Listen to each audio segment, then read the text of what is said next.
dawn of a new millennium, 8 youths from around the world will attempt a self-propelled expedition to traverse the globe from pole to pole, an unprecedented journey of nearly 40,000 kilometers. This 9-month trek will push them to their physical and emotional limits. Their goal? To explore the depths of their potential, to raise awareness about the environment, and to prove that by working together, taking simple steps, anyone can achieve the unimaginable.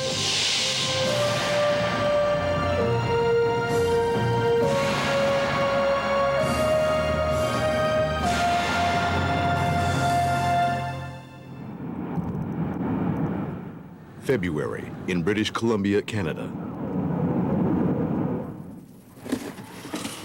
In a small town, Canadian explorer Martyn Williams prepares for the arrival of his team. Williams is a world-renowned guide and expedition leader, and the mastermind behind the Pole-to-Pole Challenge, a journey that has never been attempted.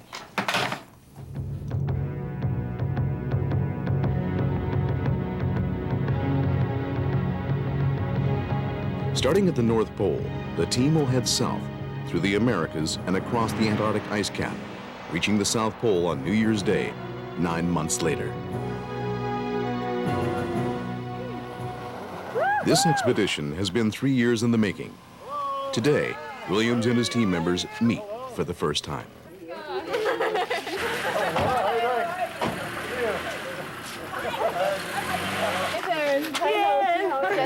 Jessica. Heidi. Welcome. Martyn. I'm Jay from Korea. Yeah.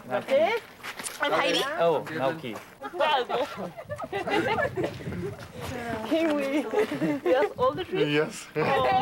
Each of these 8 young adults was selected for their unique skills and expertise. He's somewhere in the United States.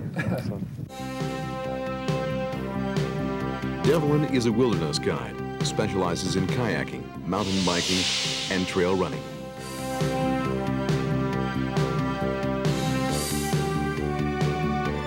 Mercedes is a nationally known triathlete and mountain climber. She studies ecobiology and works with the Argentine Park Service.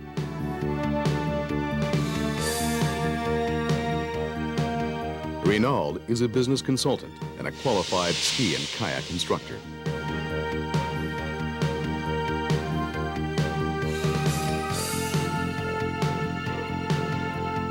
Heidi has traveled and lived around the world working for environmental causes.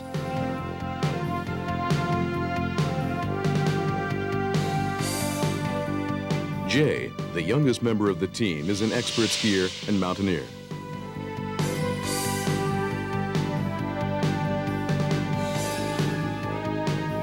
Jessica is a university student and an active participant in humanitarian issues.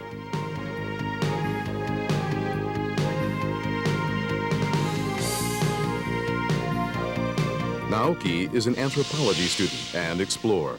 He has climbed the highest peaks in North America, Europe, and Africa. Dylan is a wilderness skills instructor and naturalist with a strong interest in indigenous cultures.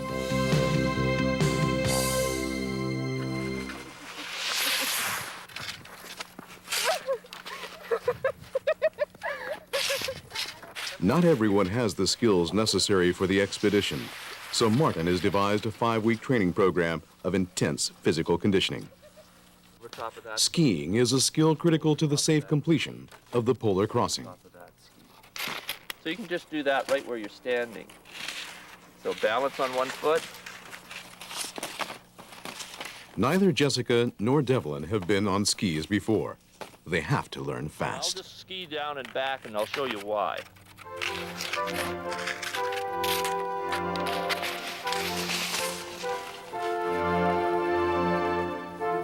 I can barely get any kick.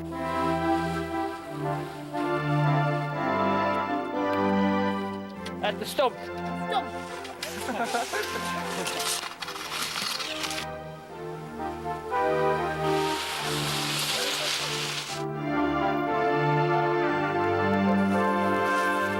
In just 4 weeks, they'll begin a 700-kilometer trek across the ice cap.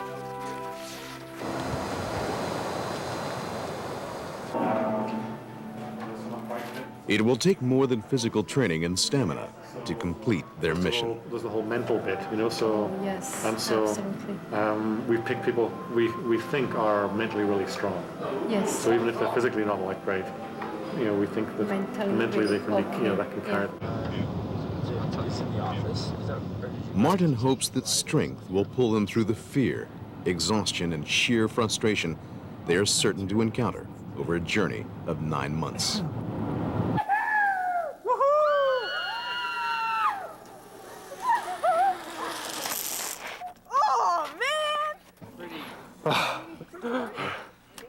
Just getting through the training will require courage, determination, and teamwork. The next morning, the team starts training with sleds. Martyn has designed this exercise to help prepare them for the grueling polar crossings. In the Arctic, they will ski 8 hours a day, each pulling a sled weighing 50 kilograms, and they'll do it for 30 consecutive days.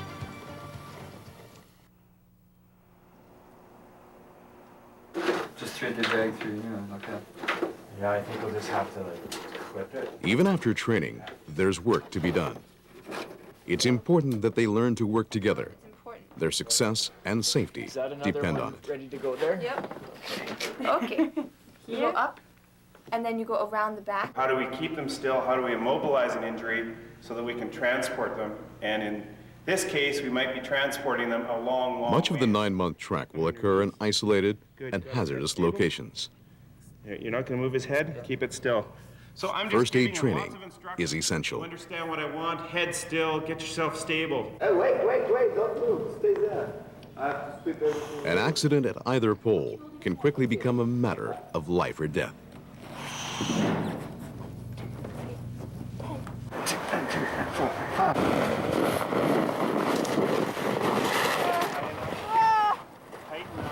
Hey! Jay, say something! The training pays off quickly. After just 1 week, Jessica and Devlin are more confident in their skiing.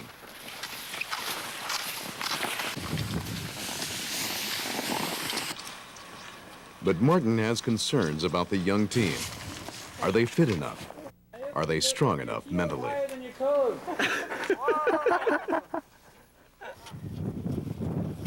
He isn't the only one. With the expedition start date approaching,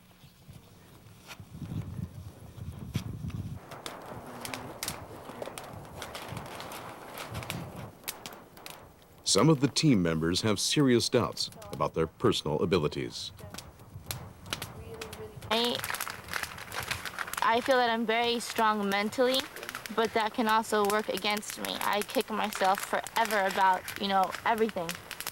I'm a perfectionist, and I already told you guys that. And so when I don't get something right away, it just totally turns against me, and my skiing is not great. I mean, you've all seen it. And it just... Keeping up with the team in the Arctic is a major concern for everyone. The next morning, the team prepares to head back to base camp for training of a different nature. So the purpose to do the journey is to really show people what we're all capable of. We're far more capable of doing things than we imagine, and so that's why I've taken young people from around the world and trained them, and now we're really going to show what can be done, how people can cooperate together, how we can solve problems together, how we can really work to make the world a more harmonious place. One of the goals of Pole to Pole is to raise awareness about major environmental issues. The population there, in the whole region, which is called the Lower Mainland, there's maybe almost 1 million people, not that many by world standards. It's a small city, so the idea By stopping in is that cities and towns to participate in community projects and speak with young people, the team hopes to inspire positive action. 1.4 hectares per person. There's a doctor and a...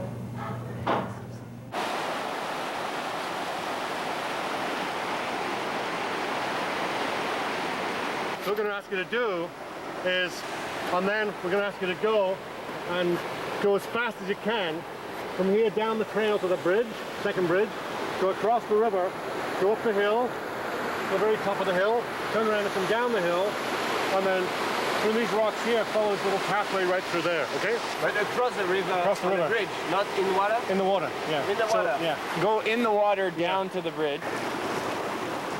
It's 15 degrees below zero, and the training gets tougher.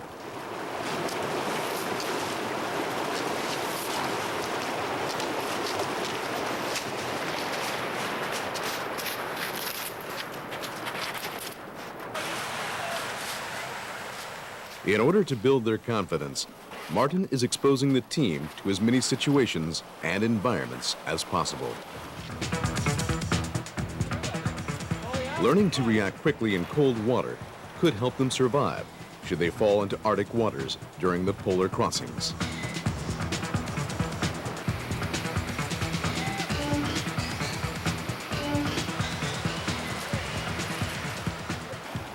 The water is numbing.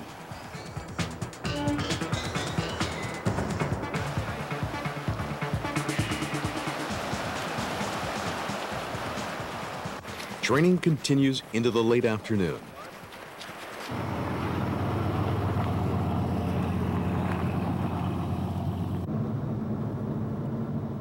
Leaving them exhausted at the end of the day. Cold water training of a different nature awaits them tomorrow. The team heads to Kamloops, British Columbia.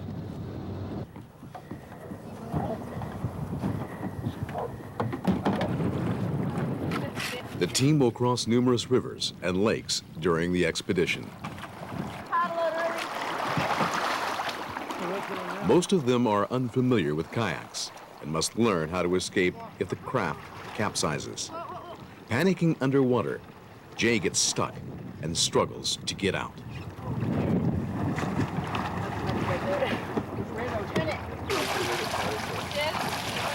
He has a lot to learn before he gets to Renaud's level. After basic training, they move on to river kayaking. It's the last skill they need to learn.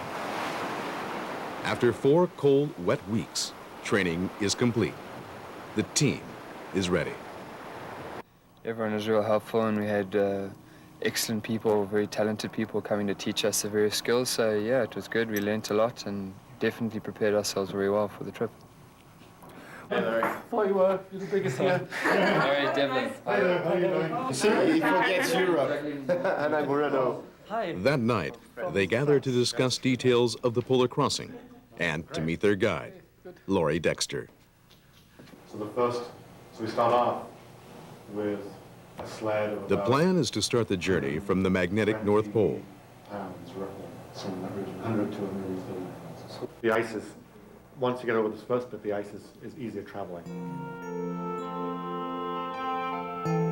You got me?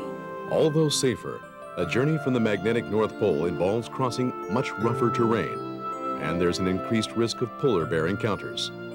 It's a tricky trade-off.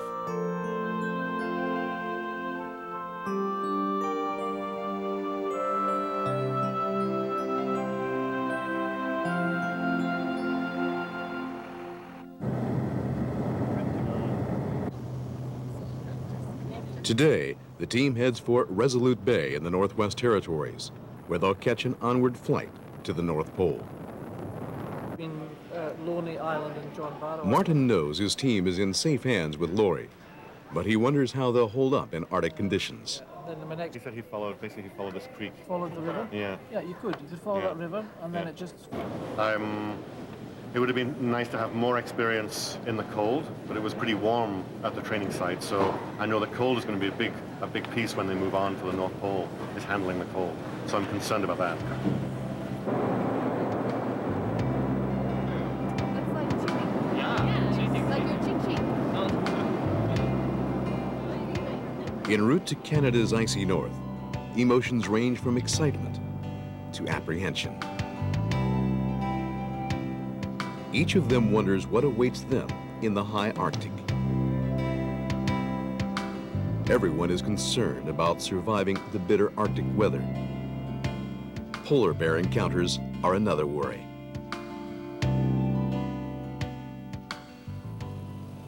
Resolute Bay is a small village 600 kilometers south of the pole.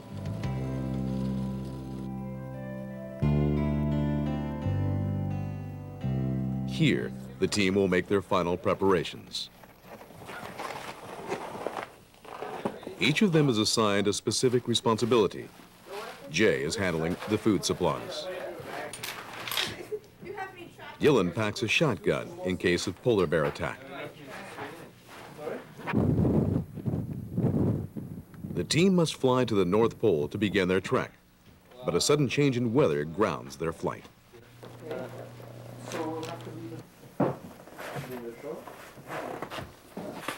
It's almost whiteout conditions, not complete, but these are conditions we will have, and if there's no point of reference, you can lose your balance. If we're walking one behind the other, it's no problem. The person who's leading finds it really, really difficult, because you look up, you look down, you look to the sides, it's all grey. In pilot, remember, there is no airport anywhere near. The pilot has to be able to visually look at the ice, make a judgment call about what is thick ice and what's a thin ice. There also isn't an obvious definition of land. There's a line you can see before. The plane must land at the edge of massive sheets of ice, which are in constant motion. It's a dangerous landing in good weather, a deadly one in storm conditions, which increase the likelihood of open water or being struck adrift on an ice floe.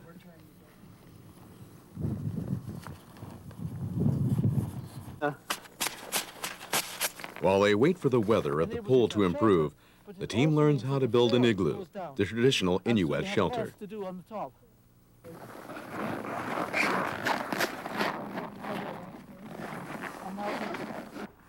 They cut snow into brick-like pieces and carefully assemble them.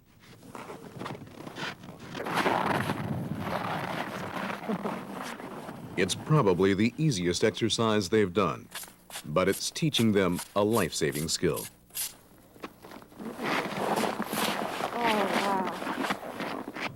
Martyn and Laurie have seen tents blown away and destroyed by ferocious Arctic winds. The team must know how to build their own shelter.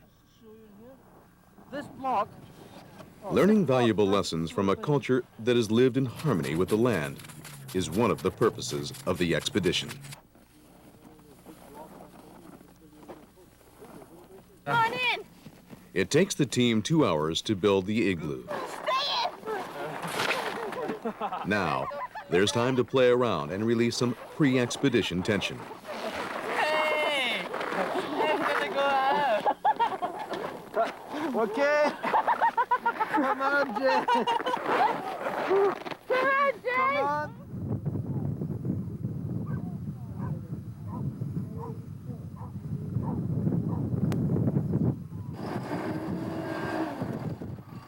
After 4 days of howling winds and blinding snows, the storm is over. They receive the go-ahead to travel to the northern tip of the planet and begin their journey into the unknown. I gained 12 pounds. It's only a 3-hour flight from Resolute Bay to the magnetic North Pole, but it will take 30 days to ski the 700 kilometers back to Resolute. The team is quiet, but their faces reveal a sea of conflicting feelings and practical concerns.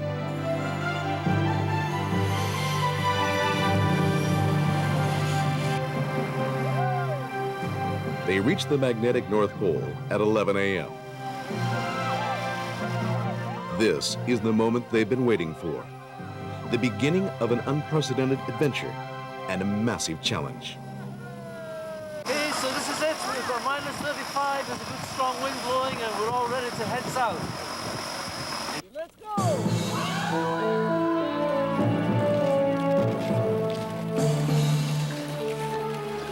Their Arctic crossing begins, and with it, a 9-month journey of 38,000 kilometers to the other end of the world.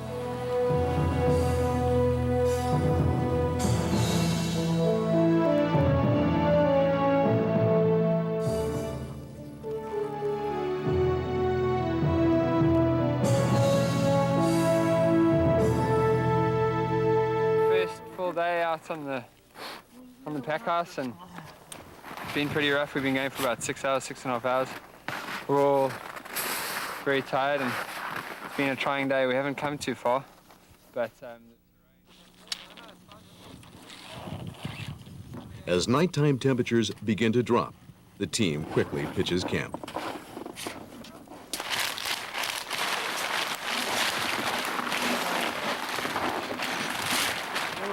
Okay?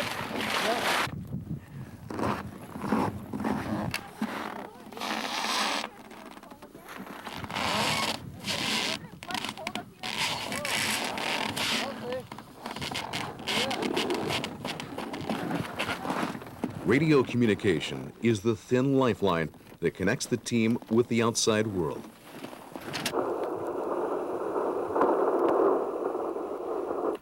"6-9 Resolute, this is VE7 TDS. Do you copy this transmission?" Can anybody copy this transmission?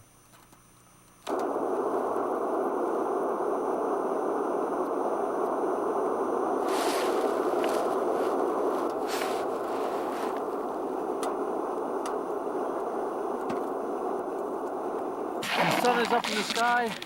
It will dip slightly and then it'll come up again.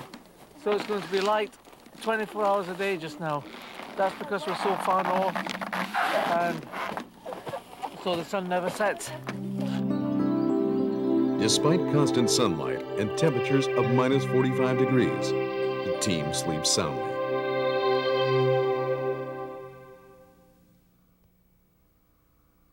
Morning in the Arctic Circle. I had to go down. I was like, whoops. You're lying. You didn't fly? Cool. No, you're lying. I'm not lying.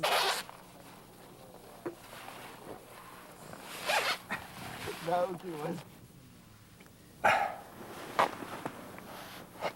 If you got 30 feet, you have more feet. By 7:30 a.m., they're ready to go.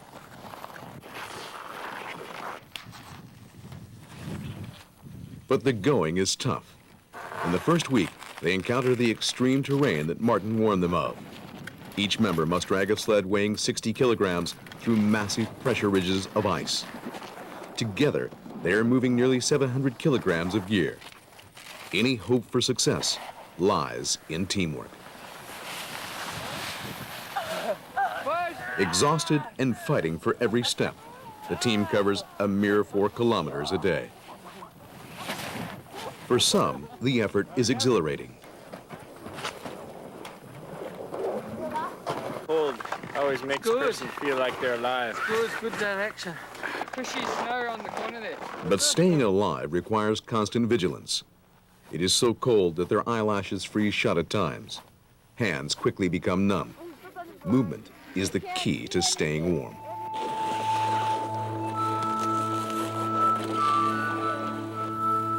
After battling the worst of the Arctic terrain, they begin to find inspiration in the barren landscape. Day 12. Today marks the second week in the North Pole.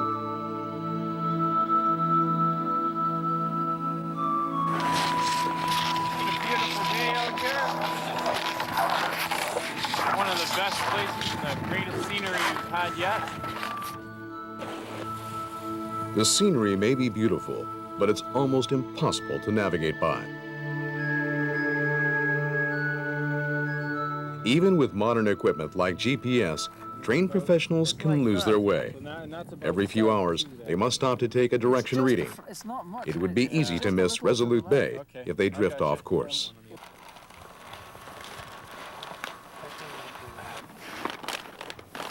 There's only a little bit left. Another thing they don't want to miss are food breaks. They stop to eat 4 times a day, but their bodies are burning so much energy, 8,000 calories a day, that they are nagged by constant hunger. This is my lunch, and I've eaten almost half of it. We stop for a break 4 times a day, and I consume about half our daily food on the first break. I'm hungry. Jay's not the only one in the Arctic with food on his mind. Not quite. The team has crossed paths with a polar bear. Craps though. You think we camp here, Lori? On this?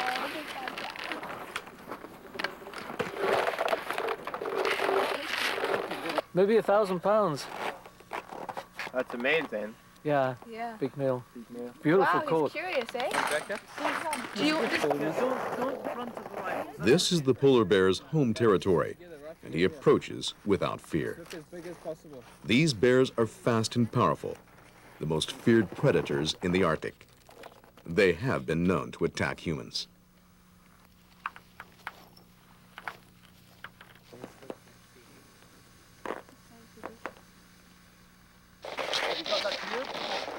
The team prepares for the worst.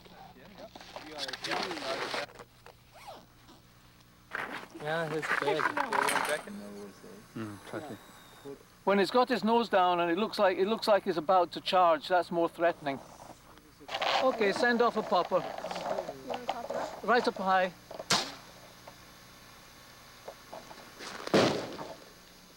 Devlin fires a warning shot, but the bear is undeterred. In my blue bag, It continues to got advance. some shells. Laurie is prepared to shoot the bear if it comes any closer. He has time for one more warning shot. That shot, fired close to the animal, sends it sprinting away. I got it in the leg. Did I hit him in the leg? Yeah. Really? Really? How close do you want it to get, Laurie? Everyone is relieved A bit closer. and then feel exhilaration by this close encounter.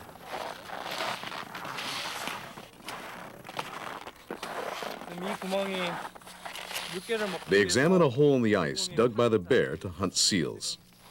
바다고요. 바다물이고요. The team is saddened to learn that the habitat of these majestic creatures is under threat.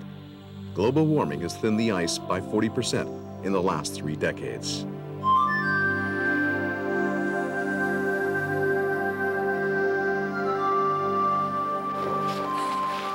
As they travel further south, the midday temperature